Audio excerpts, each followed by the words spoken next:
Hey, everybody, this is Uche Maple, um, Women in Leadership Consultant.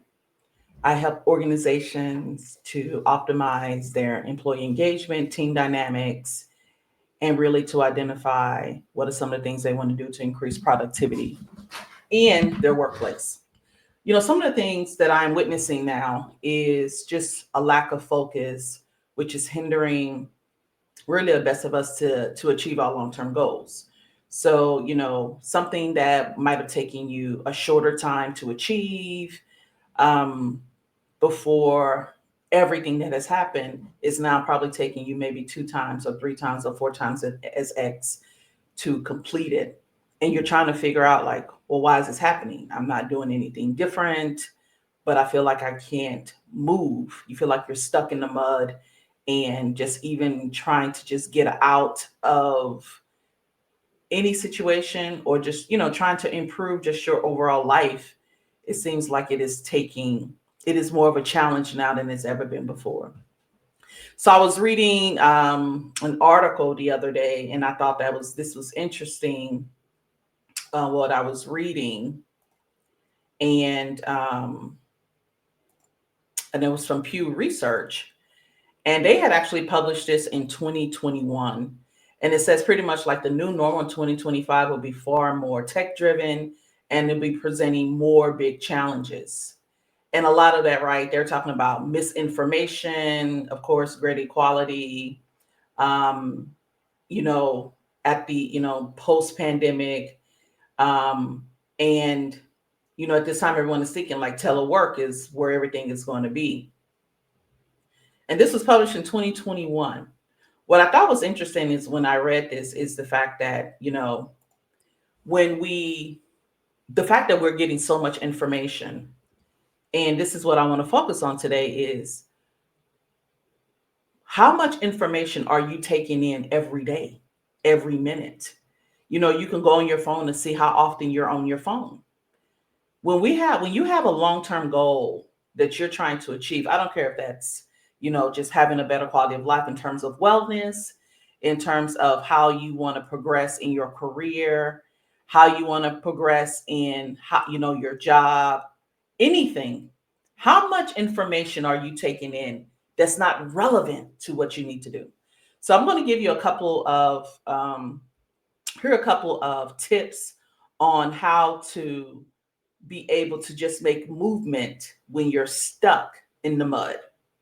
When you're just stuck in the mud, how can you make movement? And I'm going to say this is, there was, I want to say probably for the last 10 years when I started really utilizing social media. And really for the past maybe 6 years is where I really started using it. I really found myself like online all the time, trying to figure out, okay, what's coming up next? Who said this? What's going on here?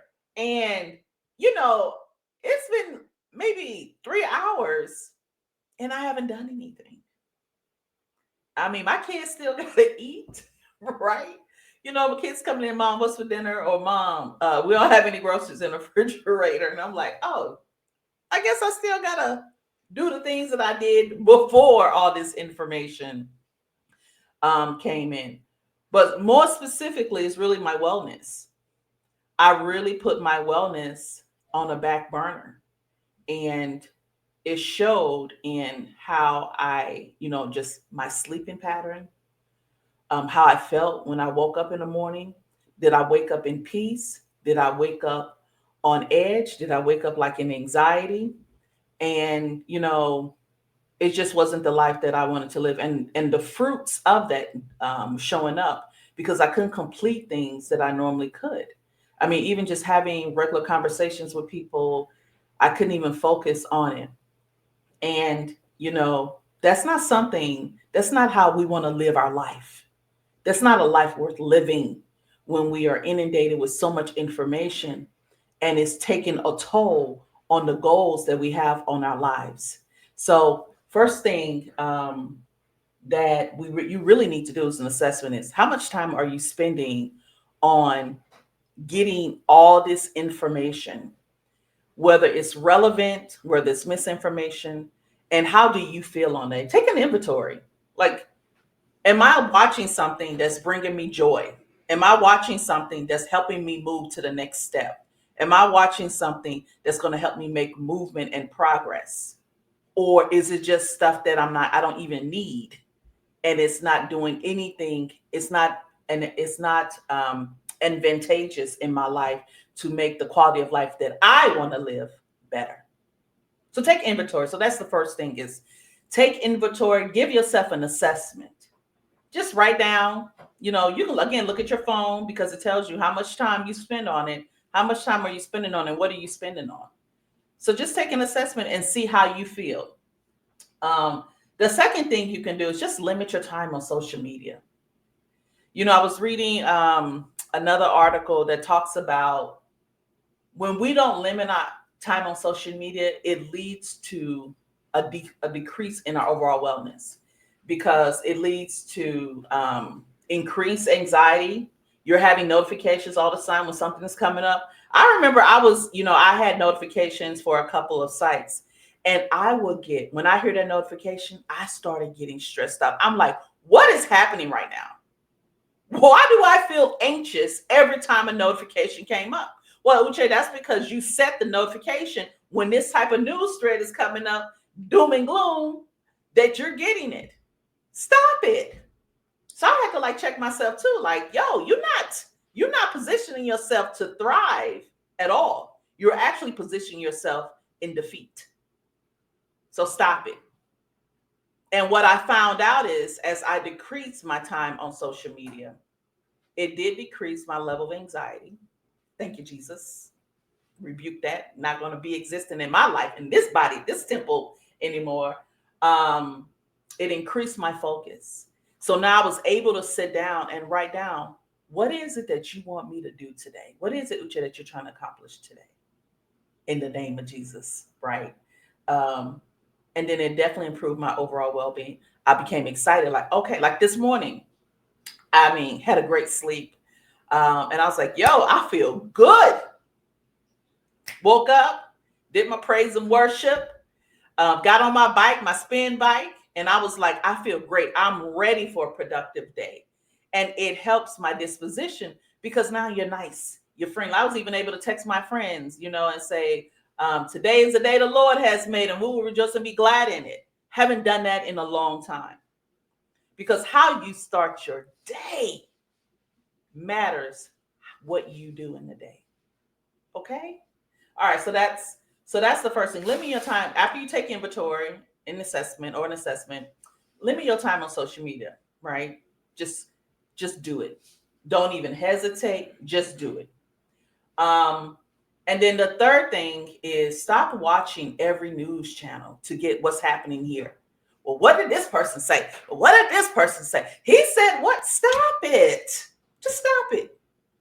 Limit your amount of just limit what news stations you're watching. If you can't, just pick one and say, I'm just going to watch this for this topic, but really limit it, because after a while, man, you're just going to be on a pin when you're just going to be going on and on, and you don't know your head is going to be on a swivel, and you're trying to figure out what the heck is going on with me, because the end result is that you're just not going to be a pleasant person, because you're getting all this information unnecessarily. Let's not self-sabotage ourselves, okay? No, we're not doing that. So limit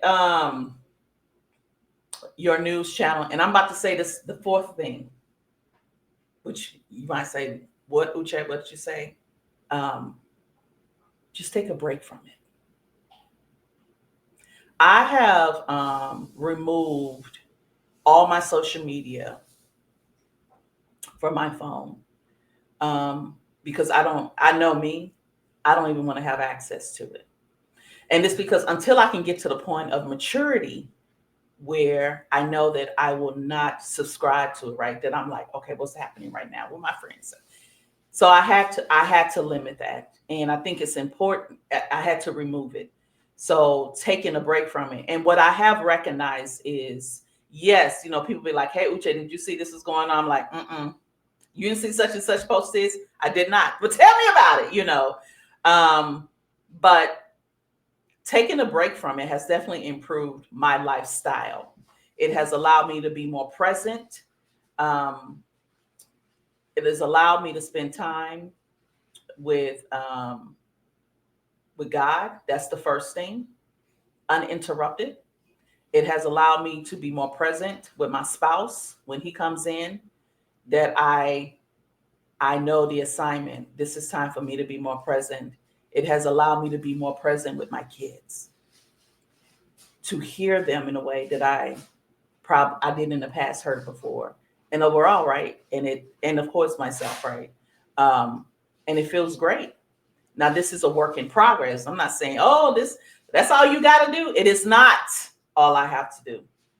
But these are some of the first steps that I was able to identify, because there is a quality of life that I want to live. And in order for me to do that, I got to turn off the noise. I have to turn off the noise. And, in today's environment, I did not grow up where, I had all this information. As a matter of fact, my mom, we didn't even have really a phone for a certain period of time. I remember my friends, I would have to get information when I came to church.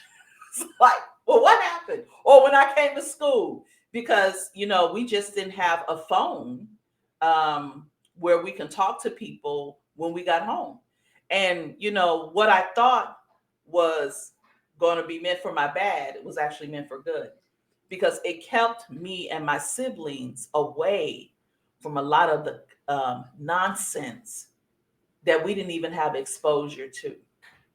And I actually thank God for that. It was a difficult time because, when people are like, what's your number? I'm like, I don't have a phone, man. You ain't got a phone? And this is like the early night, maybe late 80s, during that time when we didn't have a phone. And I used to be embarrassed. Guys be like, what's your number? I'm like, sometimes I used to give them my girlfriend's phone number. Like, here, call me. But it was a benefit, because in a way it kept our innocence, and it allowed us to focus on what was important. So those four things that I mentioned are some of the ways for you to just be able, one, to just how to limit your time on social media so that you can meet your goals. But more importantly, it's another way for you to reset and reposition so that you can have more clarity and really spend more time to understand what in my season right now, what does life look like for me? That's the key. In this season right now, what does life look like for me? And the way to do that is to turn off the noise.